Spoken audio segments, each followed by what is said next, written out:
Welcome to Books in the World. We're so happy to have you come and listen to us and visit with authors. And today we have a special group of people from libraries on the Cape.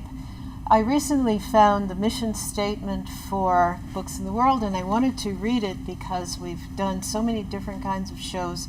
And I've just recently found this in the Cape Cod Community College Library that says that the Cape Cod Writers Center has created this to show how writers, illustrators, publishers, editors, and others in the library field play their roles in the world of books and other media of communication. Well, today we're going to talk about libraries, and libraries, in a way, are a media of communication, but they so are intrinsic to authors and to patrons and to all of us that thought, what's up with libraries today? Let's get an overview. So we have Corey from Barnstable, and Gabrielle from Wellfleet, and Emily from Harwich. So we're going to talk about the different kinds of libraries that we have here on the Cape, and then we're going to get into what kind of programs they have, and what's most important or key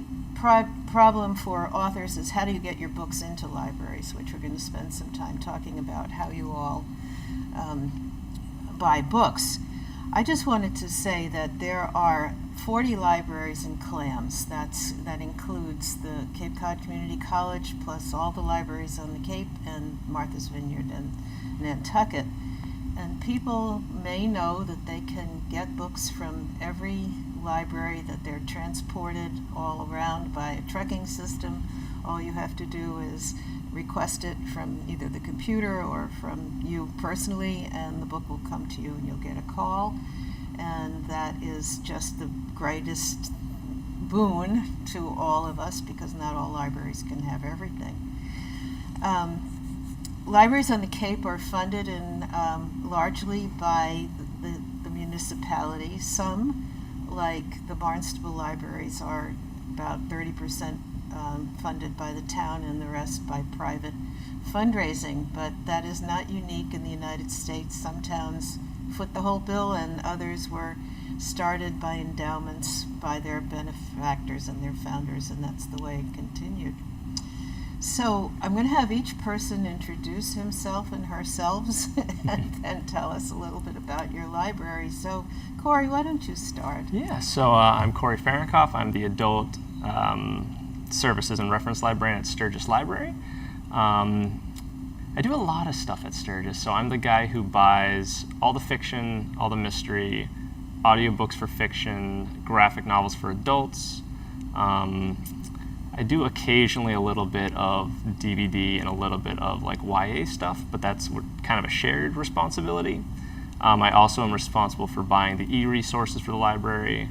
I'm also the reference librarian, as I was saying, so I front all the reference questions, tech questions, and Sturgis is particularly well known for being a genealogy research library. So I have people coming to me all the time being like, I'm related to the Howlands. Can you help me figure out how that is so? So I trek them through books upon books of random genealogy, and eventually they make their family tree, and it's great. And you have one of the best genealogy collections on the Cape, I would say. Yeah, we're particularly well known for that. Lots of libraries, as Emily was talking about earlier, send their patrons our way. We have Ancestry.com available to all our patrons. We have one room dedicated to genealogy that has vital records for almost all the towns in Massachusetts. We have, I'm gonna estimate, probably 500 titles of genealogies for specific families.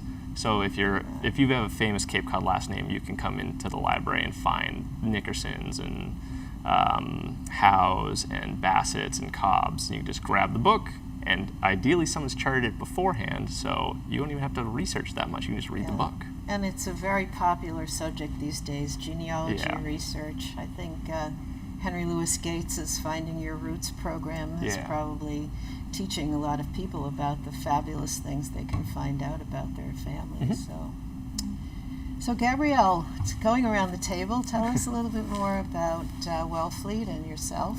Yeah, I'm Gabrielle Griffiths. I'm the outreach coordinator for Wellfleet Public Library.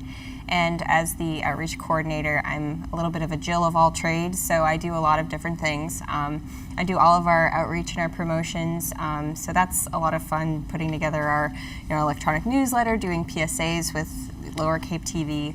I also do tech outreach and tech help. I have a tech drop-in hour every Wednesday and every Friday, so I do that. I also curate our music collection, so that's a lot of fun for me to do. And then, of course, I also am responsible for overseeing our electronic resources, so that includes our Overdrive, just in terms of helping patrons. Our director is the one who curates our collection for that, but I do help patrons understanding how to use it. And I'm going to interrupt you in Yeah. case anybody Yeah. doesn't know what Overdrive is. Yes. It's the ebook Yes. service. Yes. It's a service that libraries subscribe to and gives us the opportunity to download books to our Kindles and Nooks and computers and iPads, and that's Overdrive. And the other thing that you said was that you have drop-in technology. Yep. I know a lot of people take advantage of this, but people might not know that they can do this in their library. Yes. Yep. And ours are from 5 to 8 on Wednesday nights and 2 to 4 on Friday afternoons. So that's a lot of fun. Does he have? Yeah. Yeah. So, and I also do Cirque, so I help at the Cirque desk sometimes, and then I do a lot of programming. Wellfleet did roughly over 500 adult programs last year and about 470 youth programs, so that's a lot of fun. But yep, Wellfleet is it's an amazing library. It really is the heart of the community. It was rated by Library Journal as a 5-star library all 11 years of their publications. My goodness, I've seen that and, Yeah. and envied it. As many people who watch the show might know, that I was also a librarian and director of the Ames Free Library in Easton, and we look at these things and we say, what are they doing there that's making this happen year after year after year? And as you guys know, we all look to each other to see what is successful. We are very anxious to share what it is that's successful. So Emily, chime in here and let us know more about you and what Yeah. you're doing. Sure. So I'm Emily Carta. I'm the staff librarian at Brooks Free Library, and just like Corey and Gabrielle, I kind of do a little bit of everything. Primarily, I do work around the Cirque desk, and I do a lot of the tech help at the library. So our Book a Librarian system, where you can book an appointment to sit 30 minutes one-on-one with someone on staff to go over any tech question on any type of device. I mostly handle the intake for that, and then also sitting down with the patrons and helping them figure out whatever tech question they have. I do purchasing for our ebooks, so Overdrive, you'll see requests that come in from our patrons, and I'll go through and I'll pick out the books that are going to be purchased from our library. I also handle assisting with selection for adult graphic novels in the library as well. Wow. Well, that leads right into some thoughts about book selection. I'm pausing here because it's such a big subject. Just to give people who are listening some idea, you buy, these are three different, well, one your library, you have about 12,000 people in population, and I don't know what the collection's size is, but just on the population size, you two are in towns of about 3,000. Yeah. And you're in a much larger town. And for the Cape, well, Sandwich has 20,000 people, and probably Falmouth must most likely be the largest. But so you two are in a similar size library, and you are in I would say a Cape medium size library, maybe something like that. Yeah, and we are really proud of the size of our collection. It is 130,000 as of 2017, and it's constantly growing. And of that, it's 58,000 are print materials. The rest is electronic materials.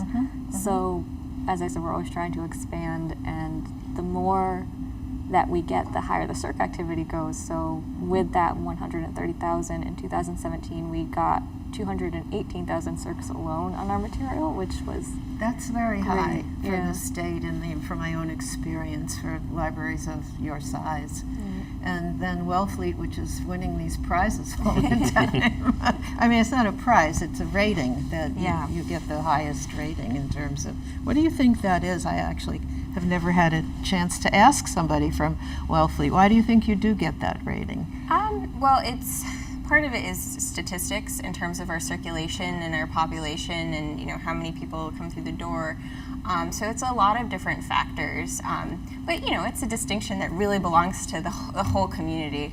So it's really exciting to work, in Wellfleet with the population. Our total circulation last year was 117,000, which is pretty big considering our population is 2,800, and then it can swell to about 20,000 in the summertime. Yeah, So summer people, they help. yeah.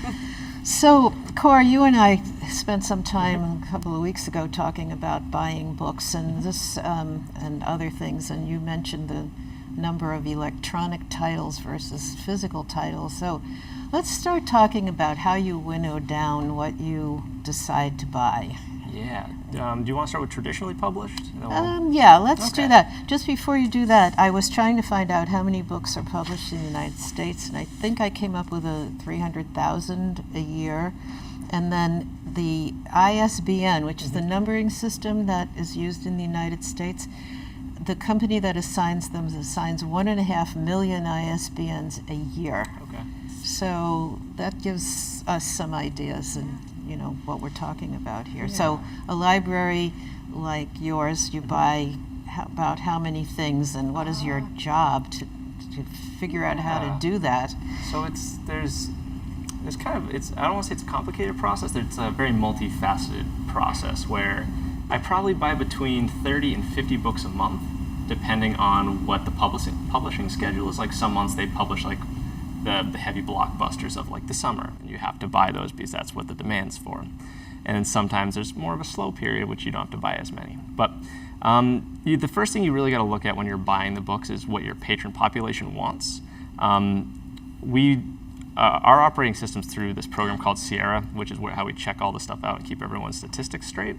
And on that, you can hit this thing that says high demand holds, and it'll tell you every book that's got above like X amount of holds. Sometimes that might be 5 holds, sometimes it might be the new James Patterson, which has like 30 to 40 holds per one library.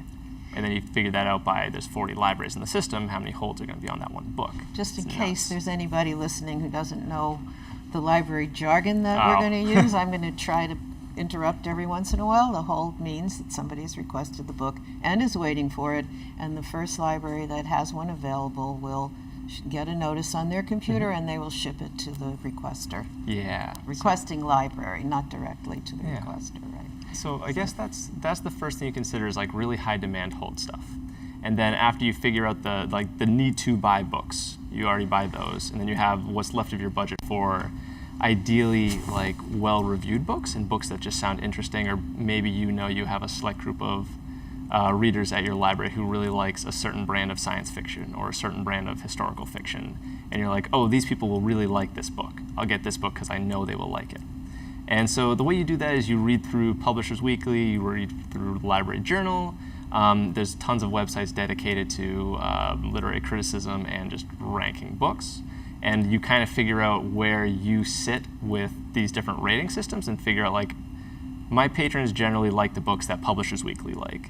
So therefore I can look at them and kind of put more weight on their reviews than, say, maybe like Kirkus Review Online. Kirkus Book List. These are all sources Yeah. that we're going to circle around and talk about these a little more when we talk about self-published, Yes. because people have to know how important these are to you. Yeah. Very, very important. So you two can interrupt, add, comment. Any thoughts about buying? And so you buy 30 to 50 books a month For and the major, for fiction collection. for fiction collection. Okay, and that doesn't count all the other things you're No. buying. We haven't talked about the children's selection, which is probably done separately, I Yeah. would think, right? Yeah.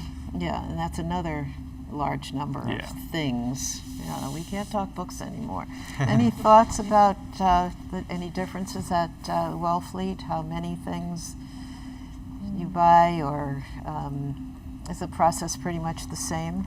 Well, I can't really speak to that just because our director she's amazing and she does the whole process. And I think every curator has a very different process. So I don't want to go yes, there. I not can speak exactly. to I can speak to music for sure. And Okay, well my- that's interesting. Yeah, because I really love it, and I play music myself, so it's such a delight to be able to do that and to look at what our patrons are interested in, and the way that so I started working at Wellfleet Library in 2016, and then I recently started to curate the music selection. So there's already a collection there, and it's not as big as. At least our physical collection is not as big as our books or our DVDs, but we do offer an electronic music service called Freegal, and that's huge. It's enormous. It's millions of songs. So that's something that, if our library patrons, are looking for additional resources, they can certainly use. But in terms of curating our physical collection, the first thing I looked at, of course, is what type of music do we have already. And then I look at a lot of music lists, particularly what's new, Grammy lists, NPR, Pitchfork. They have a lot of really great resources. So the internet makes that aspect easy. And then of course, I'm fortunate that so much of our collection is music that I really like already. So I can build. I'm just going to upon that. comment about Freegal. I don't know if Yeah. that's become very popular. It's fairly new, 4 or 5 years maybe. And this is a downloading. It's like the e-book, only it's an e-song. It's streaming, so people yeah. can listen in their browser like they would, to Spotify, and it has a very similar Spotify feel.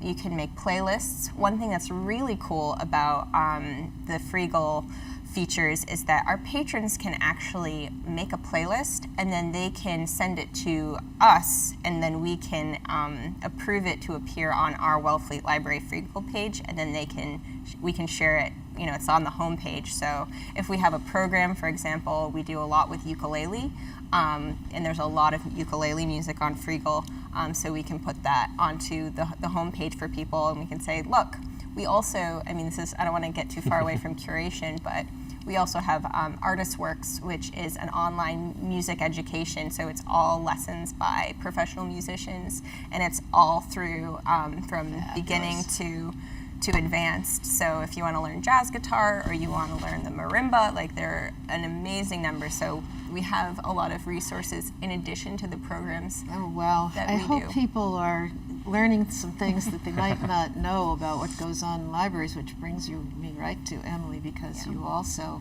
have some good things going on that you want to tell us about. Yeah, Harwich, one of the things that we think actually makes us stand out is our VITAL program, run by our Assistive Technology Coordinator, Carla Burke. And what the VITAL program is, it's for patrons who are experiencing vision loss or are anticipating experiencing vision loss. And it's a program that she will take them in and teach you how to use all these different assistive technologies that are out there. Set you up with a BARD account, which is an online ebook account, but audiobooks. So you'll get all those latest bestsellers, and not have to sit in a wait line with the general whole population as well, which is huge, especially when you're already trying to manage different kinds of technology that you're trying to use at the same time. So, And this is well used? It is very well used. Very well used. Yeah, That's Carla. wonderful. Now, I can't get over the range of things that libraries are doing, and I hope that if there are people who are listening who haven't been in lately, they come in and take advantage of these things. There are just more things than you can think of taking advantage of. When you say 500 programs, you must have even more than that a year. We had about 560 adult programs, and I think about 560 children's as That's well. a couple of times a week, at least, if not more. So let's talk about the self-published authors, since we have a lot of members of the Cape Cod Writers Center who are writing their first books, and some of them are thinking about getting published on their own if they can't find a publisher, what are some of the needs that you have in terms of talking to them and looking at their books?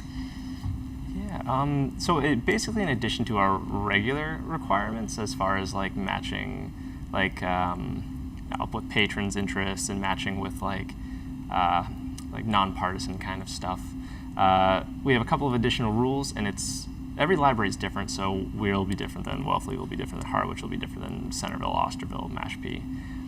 So you can usually read these on different websites, like if you go to sturgislibrary.org. You can You're see saying policies? Is that, I'm sorry. our buying policies. Buying policies, Yeah. okay. And so the things that people who are doing self-published books really need to know about our library is the requirements are the title has to have received at least one positive review in a trade publication. So that can't be a self-review, a review from a friend, random unsolicited reviews on like non-professional websites, I guess you would say. And there's plenty of review sites that are completely legitimate that you don't have to be James Patterson to get on, that we will accept. So that's one of the requirements. The other requirements are it has to be professionally edited, either by an editor, a literary agent, or someone else in the respective field. And the last one is basically the selector may choose to review and evaluate the merit of the book as an addition to the collection. So when they say merit, they mean if this book is this is a self-published work of historical fiction and it's set in a time period, say sometime in the 1800s, does this person have knowledge of the 1800s to really make this book substantial enough to fit into our collection? Or is this someone just trying to wing it without having done the research? It's kind of like getting a nonfiction book by someone who's like, I'm going to talk about heart disease, and they have no like doctor merits So you or have something. to believe in the credentials, or the Yeah. author has to present his or her credentials in a Yes. way that's easy for you to see it Yeah. and verify it to Yeah. some extent. And most do, so Yeah, it's yeah, not right, usually, right. that one's usually not a huge issue. Professionally edited, how do you know that? Is that a judgment that you make? It really depends. I mean, sometimes you can read it and you can go through and be like, there's X amount of typos, and because of that, it's evident that it wasn't professionally edited. Oftentimes, if you go into the acknowledgement section, it'll talk about like a thank you to this editor or thank you to this editing company. Sometimes it's in the front, sometimes towards like, it's before the table of contents, like the index page will say publication information, and sometimes it's listed there. But generally, for self-published, it's whenever we buy self-published, it's usually someone approaching us with a book, or I should know I say buying, sometimes we get donations and add them, and that's also great. But usually because it's a person-to-person contact, you can usually be like, did you get this edited? Do you meet these requirements? So, do either of you have any thoughts about this? Are you involved in making these selections, or do you speak to some of the people who come in with their books, or? Yeah, I would say I see a lot of people at the circulation desk who they'll come up with their book and they'll have it in their hands and say, would you mind giving this to the person who selects such and such title for your library? So we do appreciate people who come in with a copy of their book that they're willing to donate. That is huge for us. Okay. And There's a tip. we will gladly pass it on to the person who's in charge of curating that part of our collection. The other thing though, like what we find the most helpful is actually if people email us ahead of time to just warn us, hey, I have this book, I'd like to bring it in, because that way we can forward that email to the right department and they can do the research to see, like, is there a need in our collection for this right now, or would you be maybe better off going to another library to see if their library has that need? Because we don't want to make the process any harder than it has to be to get your your book in the library. The process, you don't want it to be awkward either for you, for the librarian, for the author.